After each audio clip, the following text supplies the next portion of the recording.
welcome to episode 58 of a Thai football podcast. This week, I'm joined by an old mate of mine, Russ John, who I believe is out riding today, Russ. Well, no, not me. My granddaughter. I'm just observing and paying, of course.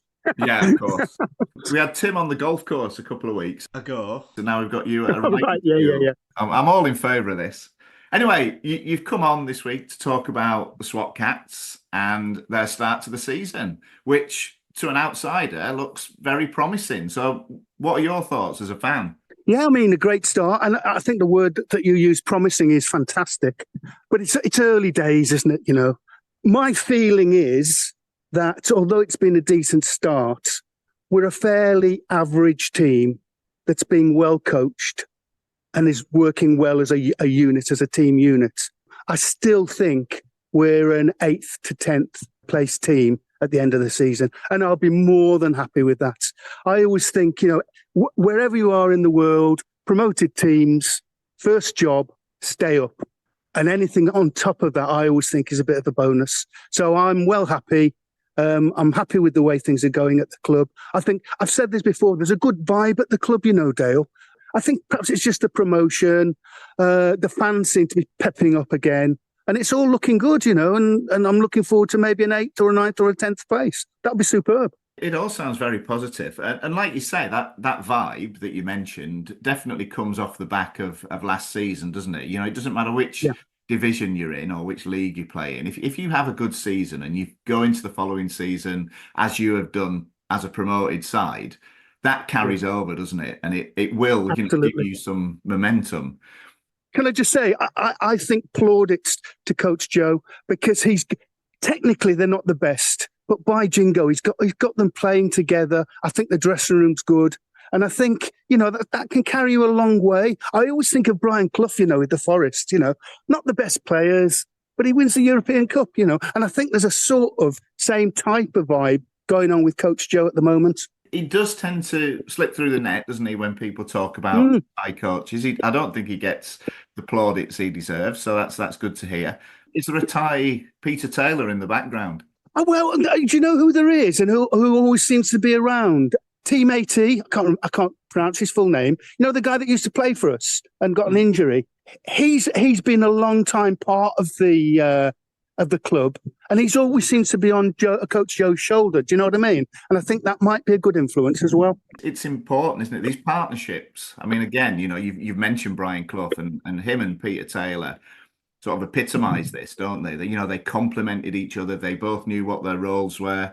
You know, Taylor went out scouting for players. He'd spot something in certain people that no one else had done and brought them to the club. And then Cloughie moulded them into the great team. So which has been your best performance this season, would you think? I know it's early days. Well, the thing is, it's the same as last season. The performances weren't great, but they seem to engineer wins and good points.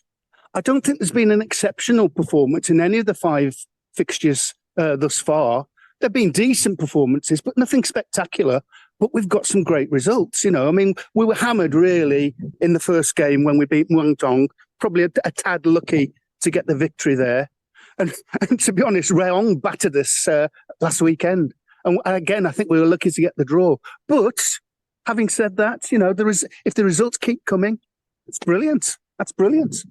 If you can pick up points when you're not playing well and win games when you're under par, then that's a good sign, isn't it? They always say that's the mark of champions, really. You know, win games when you're not playing well. So you've got to take a lot. You've got to take a lot. Win ugly, that's afraid. Yeah. But perhaps I'm doing them down a little bit. Perhaps my expectations are a little bit high in terms of performance. I know your team can't play brilliantly every week. And really, one can't complain about the results. So I should really keep my mouth shut.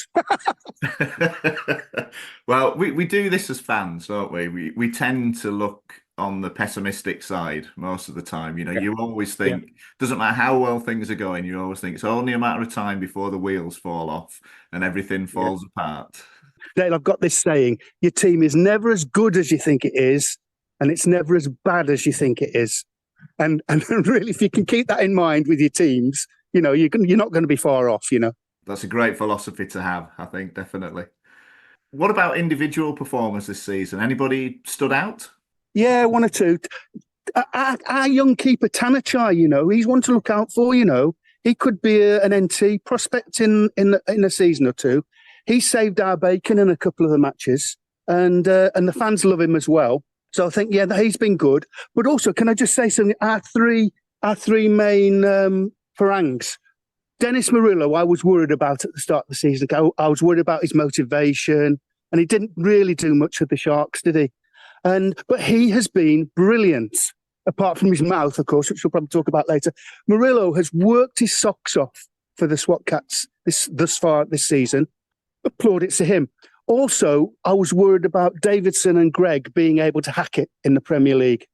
Wrong again. They've really lifted themselves. Greg Hooler has been superb. And Davidson, he's always there or thereabouts. Not a brilliant player, but he can support Murillo, can support the midfield. And it's all looking pretty well, to be honest. I think this harks back to what you were saying earlier, doesn't it, about having a good dressing room and Joe fostering that good team spirit. I mean, he's clearly bringing out the best in these players. Absolutely, yeah. Dale, you can see it. The body language and when subs come off and that sort of stuff. You can tell the players love him.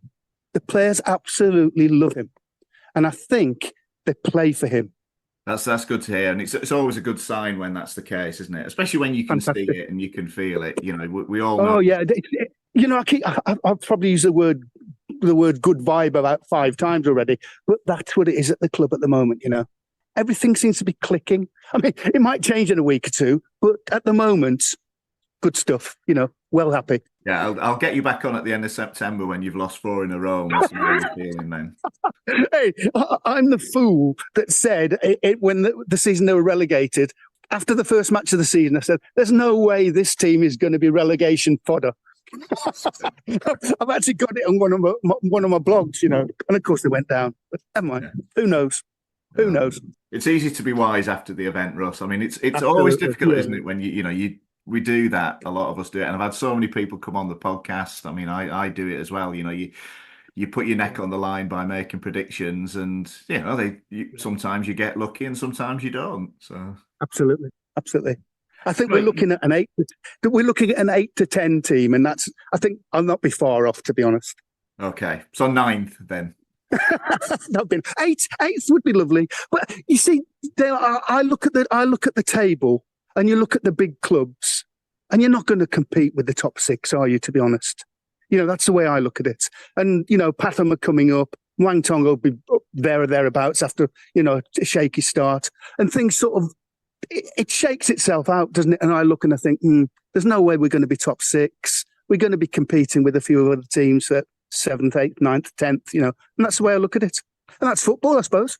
We now have this core, don't we, of big teams, the ones you've just mentioned, plus Port and Buriram United. Yeah. What effect do you think that's having on the local game? Is that a good thing? I know there are a few people who, I mean, we had Jamie on a few times, and his mantra always seems to be, it's up to the others to catch up with his club, Buriram United. I agree. I mean, in answer to your question, isn't it the same wherever you are in the world, with the odd exception? For example, the Leicester City scenario, you're always going to have the top 2, 3, 4 teams in every league in Europe that have got the money and the support. And it's always going to be shared out between those 3 or 4, isn't it? So it's no different here, I don't think. And I think us fans of teams who are going to be mid-table just have to say, yeah, we're mid-table, we're okay, might have a good cup run. That's fine. That's football. I think it's sort of adding on to that answer. Buriram and Port are going to run away. It's a 2-horse race already, I reckon. Don't you? It's looking that way. I don't think anyone's going to touch Buriram, and I think Port have made some good acquisitions, and they're looking good. And I just can't see anyone, even the next 2 or 3 down. I don't think they're going to compete with Port or Buriram this year, which is perhaps a bit of a shame. You'd like to see a few more teams involved, but I just can't see it. I think they're going to be 10 points clear in a couple of matches' time, both of them. I think that's a strong possibility. I mean, they play each other, don't they, in a couple of weeks? Yes, I think it's Thursday. I think, isn't it? Have they changed the dates? I think it might be Thursday. Yeah, it was due to be next Thursday, wasn't it? That's right, the 12th. Yeah. I mean, be interesting. I mean, Buriram United, 100% record. There's only one other team in Thailand with a 100% record at the moment, but we're not going to And who is mention that, pray? But- Hey, Dale, sorry, I'm going off the subject a little bit. I wanted to say at the start of the season in my tweets, I sort of said, I think Chonburi are going to walk it. But at the back of my mind, I was thinking, they're not going to lose a game. Now, that's one that's bound to be broken. But I don't think they'll lose many, to be honest. I just think they're way above all the other teams in the league. That's very nice of you to say. I'm not going to comment on that. I don't want to tempt fate. But they're going to win it anyway. They're going to win it, aren't they? Anyway, yeah. Anyway, yeah. Back to SWAT Cats. So Yeah, sorry. you've just mentioned Dennis Murillo, and there was an incident, a rather unsavory incident involving him at Rayong, wasn't there? What do you make of all that? I mean, can you give us a little bit of background first of all, and then give us your opinions? I mean, as usual, when you're a supporter there, actually there live, you don't really know or see what's going on. To be honest, there was a lot of ill feeling throughout the match. From both teams. The SWAT Cats weren't angels by any stretch of the imagination, but they were targeting Murillo and Hula with some nasty tackles, and there's back chatting early on. And then the first thing I knew about it was that the Rayong team walked off, and apparently, we've got to say apparently, Murillo had called the Palestinian guy a terrorist, which isn't the best thing to say, really, is it? I mean, keep your mouth shut, Dennis. Semantics, I know, but is calling someone a terrorist racism? I'm not sure. I'll leave that to people who are on a higher pay grade than me. But, error of judgment from him. There's murmurings now that no official actually heard what was said. So I'm wondering whether he might get off with a slapped wrist, which I'm hoping because we need him. The other alternative, of course, is they're going to say, right, this is really bad for the reputation. We're going to whack a 5 or 10 match ban on him. I'm not quite sure where I stand on it, really. If it's proved he did it, he's got to be punished. It's simple as that, But can I say something, Dale, that really, pees me off? I wanted to look at the live replay on Bull Tie of the match because I'm sure all the matches are shown either in highlight form or as a full match replay. Yeah, the Rayong SWAT Cat game was pulled. You could not watch the match in its entirety. Conspiracy, I know, but that's been done because they didn't want anyone to see what was going on. Yeah. Because why else wouldn't it be there? The highlights didn't show anything. So, it leaves a bad taste in your mouth. But let's hope we can get over it and move on, Perhaps an apology and a bunch of flowers and whatever, the usual stuff. Take him a bunch of grapes or whatever. But it's no. Those things with all the chicken flavoured bottles of juice. Oh yeah, the big basket. One of those will do. Yeah, I'll buy it for him. The basket. Yeah, with the cellophane. Yeah. I mean, it's bad. It's bad. It's a shame. I mean, again, it's one of these situations, isn't it? It's one person's word against another's, really. I mean, only the two of them probably know what was said. But yeah. I mean, I agree with you. It's. I mean, we know banter goes on. Do we call it banter? I mean, they call it sledging in cricket, don't they? It doesn't seem to fit for football. But we know things get said in the heat of the moment, and players are always trying to wind each other up and all the rest of it. I was watching an old interview with Vinnie Jones the other night by coincidence, and he talked about the infamous Gaza incident. Oh yeah. Which I mean, it got a lot of coverage at the time, but can you imagine if that happened these days? That would have been blown up out of all proportion. But there are things that are and aren't acceptable, and I mean, if he has said it, then sure, I think he deserves everything that's coming to him. But I think it's hard to prove, isn't it? Yeah. I mean, the other thing that did annoy me, because on the highlights you could see the sort of the back end of it, and their coach waving an imaginary card in his hand in the usual style, I thought was a bit out of order. That's a bookable offence now, isn't it? Well, yeah, but they don't give it. They don't give it, do they? I don't think most of the time. But I just thought, really, they just wanted to get him sent off, and I think it just escalated. But I tell you something. There was a lot going on, Dale, and I think it could be one of those where Rayong might sit back and think, Yeah, we did a few bad things there. Let's quieten it all down. You never know. I mean, Greg Hula was very upset. He was very upset. He was being physically abused for most of the match. And, of course, with his nationality, there could have been other slurs and things aimed at him that exacerbated the situation. Who knows? Who knows? As the footage no longer exists, we will never know, will we, Russ? Dale, am I the only one that's really outraged at that? I mean, I'm probably the only guy in the whole of Thailand that wanted to watch a replay of Rayong versus the Swat. Probably you and Dennis Murillo's lawyer were the two who wanted to watch that back again. Oh, yeah. I don't think there's a lawyer in Thailand that would take the case. So, well, I shouldn't laugh. Anyway, I think the hearing is on the 10th. So, yeah, early next week. All right, we'll wait with bated breath to see what happens. I agree with you. This pulling of footage and not showing things on the highlights. It did crop up on the podcast a couple of weeks ago, and I always revert back. There was an infamous incident about 2009, I think, and it's when Chonburi and Muangthong United were battling for the title. Yeah. And at the time, Siam Sports, who were big investors in Muangthong United, was showing a lot of Thai football. And there was an offside incident in one of their games towards the end of the season. Now, this is where it all goes hazy because of my advancing years. But I can remember it, Dale. I can remember it. I think I watched the match actually. But yeah, go on, carry on. Yeah. I've just said there was this contentious. I mean, you'll be able to fill in the gaps then, hopefully, and well, yeah. This contentious offside decision, and it either went in Muangthong's favour or it went against them. I can't remember which way around it was, but they played it over and over again. It was on a constant loop, and they analysed it like they do on British TV, Match of the Day, Sky Sports, whatever. Yeah.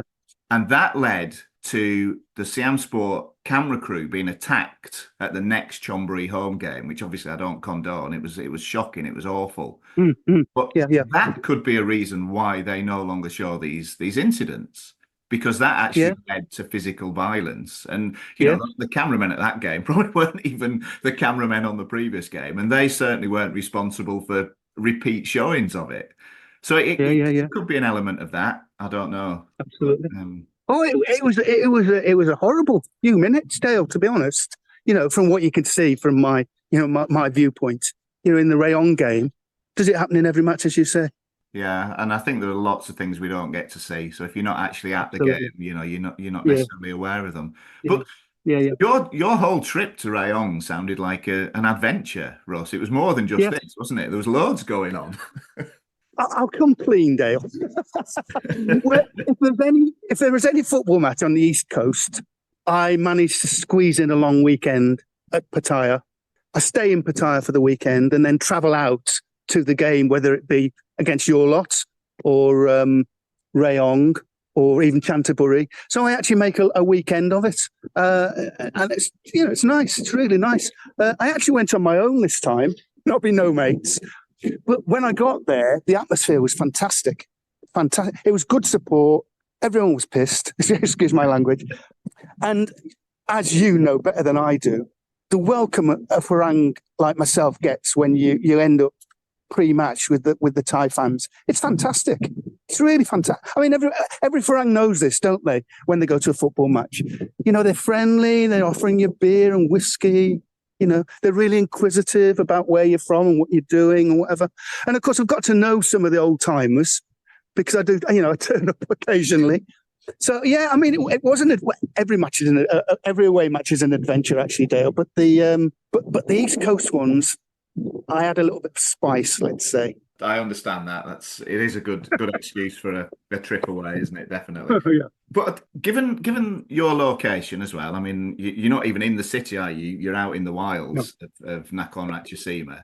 So, when you get these opportunities, you take them. Like you just said, you'll make a weekend away of trips to the Eastern Seaboard, but you don't often get to other away games purely because of the travel involved. So you have to rely on watching these games on TV. Now, we've already touched on the TV coverage, but it's been a massive issue, hasn't it, this season with True, And I know lots of Yeah, people have had issues sort of logging on, setting up accounts, being able to access games. What have been your yeah. experiences? Well, Dale, the actual match coverage is superb. All I don't want any fancy before, after halftime stuff. I just want to watch live games. And as you know, I support the league as well as the SWAT Cats. So I do want to watch. I probably watch 3 or 4 games, every weekend. So it's really useful to me. But True has dropped some howlers. It's not perfect by any stretch of the imagination. First of all, I had great problems with payments. I had a right rigmarole trying to pay with various methods. Got that sorted. And then, for some strange reason, I accessed the Bolt-Eye through the website, through my laptop and TV. And for some strange reason, there's no Bolt-Eye 4 available on that platform. So for the Nakhon Ratchasima game, which is of course the first away game for the SWAT Cats, I couldn't watch it. It wasn't available. And that, you can imagine how angry I was. So that's got to be sorted. I mean, I've since learnt that you can watch Bullseye 4, but it's got to be on the app. So it's a lot of faffing about, Dale. So let's suppose I want to watch 2 matches at the weekend. I watch one on TV, and then I've got to go to my phone, cast it, and so on and so forth. You shouldn't have to do all this. And I think that ought to sort True out. I don't think it's acceptable what's going on at the moment. I really don't. I think it's not good optics for the league. And I think I hear a lot of people who are complaining about what's going on. Perhaps it's the first season and they need to sort it out, but I don't think it's good enough. I don't think it's good enough. But the actual coverage of the matches, fine. 10 out of 10. That's a positive, something to take from it. But you're right. I think it is a faff. And I've spoken to a couple of people about it, and they pretty much said what you've just said. Rather than just being able to switch it on and watch a game without any messing around, it should be that simple. And I can't see a reason why it isn't. I just can't. I mean, we had Des Corkle on last week, who's very, very experienced in broadcasting Of course, in Southeast Asia. And obviously, he pointed out that it does get very expensive to cover football. And you can understand why True want the money and they want the contracts that they've got. But having got that and got that far, you'd think, wouldn't you, that they'd want to get the best possible coverage they could and get it out to as many people as they could and make it as easy as they can so that people can access it and watch it. And the opposite seems to be true. Every time I turn on for a match, I'm always in trepidation. Will it actually just come up as it should, or won't it? Now, more often than not, it does. But the fact that me, as a customer, is at that last minute, is the match going to pop up, or is there going to be some reason why it's not there? And the word I would use is it's become a bit of a faff. I don't know if non-English people will understand that. People who are from Wolverhampton won't understand that, Russ. Don't understand that, yeah. You just want to, as you say, it's got to be easy for the consumer. And at the moment, I don't think it is. I just don't think it is. And I hope there's going to be an improvement. That's all I can say. And I'm sure there's hundreds and hundreds of others who'd echo that sentiment as well. I mean, it's always, and I can think there'll be many people now waiting to shoot me down for this next comment, but that's fine. That comes with the territory. But currently in England or in the UK, Sky have started showing more live games that are accessible through your Sky box. So, for example, they've brought forward. I mean, there are counter arguments to this. The match-going fans are being inconvenienced, and that's another argument. Yeah. But concentrating really on the television side of it and how it's presented, they're now showing lots more games from the lower leagues, the whatever they like, second division, third division, fourth division. I'm going to call them. And they've changed the kickoff times so that they're not contravening the 3 p.m. blackout rule. But all you have to do to access those games, so if I wanted to, I could watch Barrow playing Morecambe at 12:30 on a Saturday afternoon. All I'd need to do is switch on my telly. There's a button you press, and that takes you straight to the game. And as you said, there's no faff, no messing about. The coverage isn't as detailed as the big games that they focus on, the ones that are actually on the major channels. They don't have the same cameras. The commentators are a bit hit and miss, but it's easy to watch. Now, people will say it's wrong to compare Thailand and the UK, etc., but I don't think it is. When it comes to broadcasting, the Thais put out some fantastic television. The movie industry is fantastic. I don't think there's an excuse for them not being able to do that and make it that No, simple. I really don't. no, I agree. I personally think it's been knocked out with not too much planning. I mean, I've used the phrase beta version a couple of times, and you know they've made a few cock-ups, to be honest, haven't they?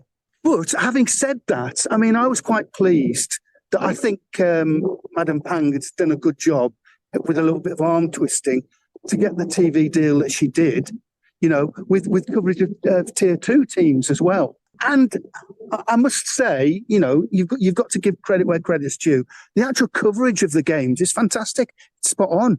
I think it's in HD. I seem to have like a crystal clear picture of the games that I watch. So no complaints there.